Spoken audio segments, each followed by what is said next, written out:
What's going on, guys? It's your bros back with another video.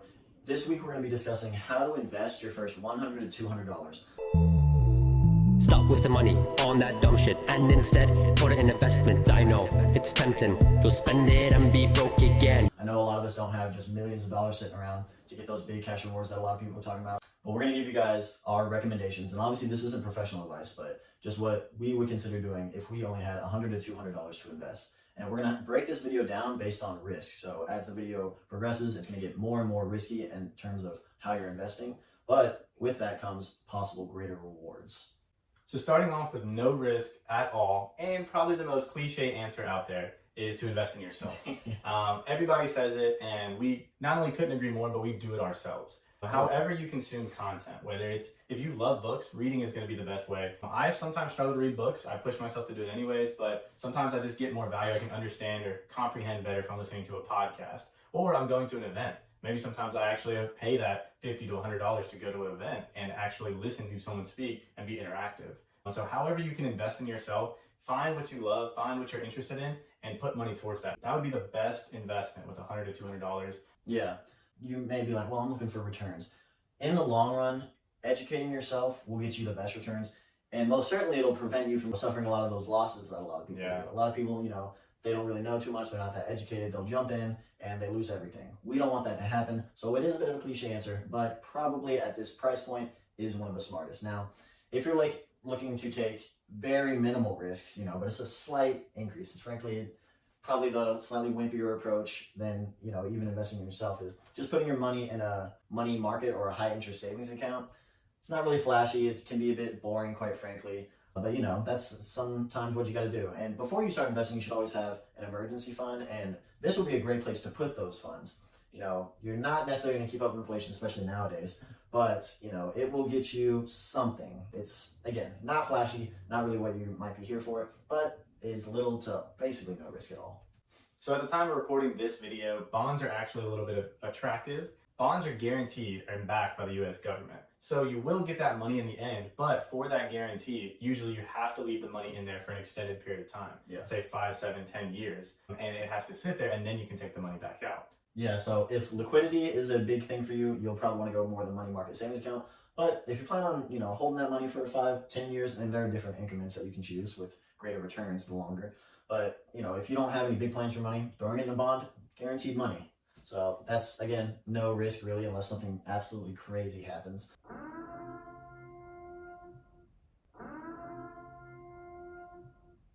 But let's say you're looking for a little bit more risk in this. Something that will give you kind of minimal risk is just starting to invest in a retirement account. Now, if you have a 401k, obviously you should do that. That's completely through your employer. There's really not much to it. You just kind of elect how much you're taking out of your paycheck, and they do all the rest for you.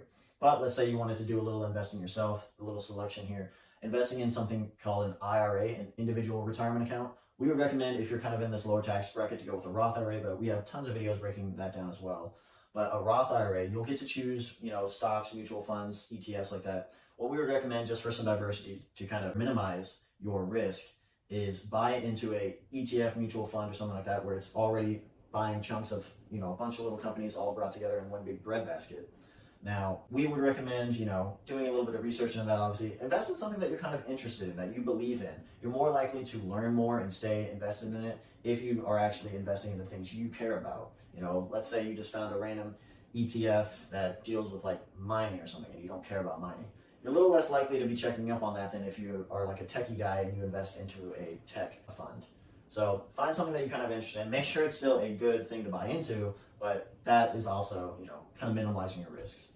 And it's a lower end risk because you can diversify very easily. Or a lot of times when you go with a 401k with an employer, they use a target fund. So basically how far out you're going to retire, they think you're going to retire, and they choose a fund that basically adapts as you go older. And it's low risk because you're putting that money in and not really expecting it anytime soon. But it's risky at the same time still because you can lose it in terms of the value of everything you buy go way down. Yeah. Hopefully that doesn't happen, but there still is a chance with the stock market. Yeah. So now one step above that is going to be a little bit more risk, or just a little risky, we should say, and that's investing straight in the stock market. Nowadays, there are applications galore that allows anybody and anyone to get in with $0 down or zero entry cost pretty much, and $0 to trade. So that is super beneficial because It used to be a big thing to get into investing, especially in the stock market. Oh, Now sure. anybody can get in, but it's also risky because it doesn't have a safety buffer of you have to read up on it. You could literally throw any amount of money in at anything, which is, again, a little bit risky for sure. So you can always do the same thing we just recommended and invest in ETFs to diversify. If you want to invest and try it yourself, try different things. We have tons of videos on the stock market and what we like to buy. We did a whole competition on buying stocks and which portfolio performed better. That was a good time. You should definitely go check out those videos for more information. Good But A little bit of red. That was given the time though, guys. It was crazy times back then. depending on who you listen to or who you follow, people like to diversify because it's safer, but then some people don't like to diversify and they say you only diversify if you don't know what you're doing. So depending on how you look at it, and you can, if this is your fun money, quote unquote, you can try and invest in like a company you know you use, like say Apple. But yeah, this all goes back to that initial thing we talked about where there was no risk of investing in yourself. The better you are at that, and the more invested into yourself you are, the better prepared you are for the stock market, because it is a beast. And if you're trying to choose individual stocks, you kind of do need to know what you're looking out for, how to kind of vet these stocks to see what's good. Now, there are obviously, like Ryan said, some companies that are well established that you can be pretty confident in, like, you know, the Warren Buffett collection recommendation of stuff like Coke and all those big, long time, almost seeming recession proof kind of companies. But if you're looking to get a little more risky, and in the stock market you can get crazy risky, you'll want to definitely have educated yourself. Now, there are stories of those who have got lucky. Don't assume that'll be you. If it is you, congratulations. I wish I was you. I think we both do. If we got lucky, that would be amazing. But don't be betting on that happening, because it is definitely not common. But that carries us right into our next kind of thing of the highest risk, which is things like high risk growth stocks and IPOs, which is just initial public offerings. So this is like a brand new company that hits the stock exchange. Investing in these can really go one of two ways. Oftentimes they don't really stay exactly where they are. They'll either shoot up or shoot down. I'd have to say that a decent number of IPOs will possibly in the beginning go up a little bit, but be prepared for some turbulence to say the least. They are more risky now with IPOs and stuff like that. If you buy in early and it is a stock that skyrockets, congratulations, you've made big money. But there's also a chance if you throw in a lot of money and it goes to nothing, that you've lost a lot of money. And this is where it goes back to it being too easy to get into investing. And it used to be that a company was based on its value, or it was given a value based on its actual true numbers, its balance sheet. Now, a company can be overvalued or overhyped simply because everyone who's anyone that maybe doesn't always know what's going on can just put money towards it. It's a cool concept. Let me just put a bunch of money towards it. And it ends up not being a good company. The balance sheet is very, very sour, very poor. Oh yeah. Then meme stocks are a thing now. Exactly. Like AMC. And that's all because of hype. GameStop. Yeah. People can and easily will put money towards it, even though there's nothing good about it. Yeah. Now that you can Very invest risky. like just another app on your phone, it can be a bit trendy of just someone starting a trend. Let's all buy into so and so, GameStop, AMC, whatever, some little thing. And it can make you go crazy. I don't know if you guys remember, but I guess a year ago, there was that whole thing on, all these big firms buying shorts or Puts. on GameStop, and some like Reddit account or some account, Wall Street Bets, like, oh, let's all buy into this. And there was a whole big scandal, quote unquote, involved with that, because these big guys are angry that just these random people are investing like on apps on their phone. But that's kind of the name of the game right there. So there is a lot of risk right there.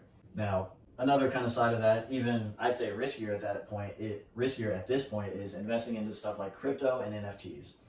We have a couple videos on that stuff, but obviously, I mean, if anyone's kind of been listening out, even on Twitter or something, you'll know that NFTs kind of took a deep dive. Most have greatly lost their value, and it somewhat makes sense because a lot of people were just oversaturating the market with all this stuff, and there's a million different cryptos out there, a million different NFT projects. Most of them are going to be losers. Now, there are the few that will be winners.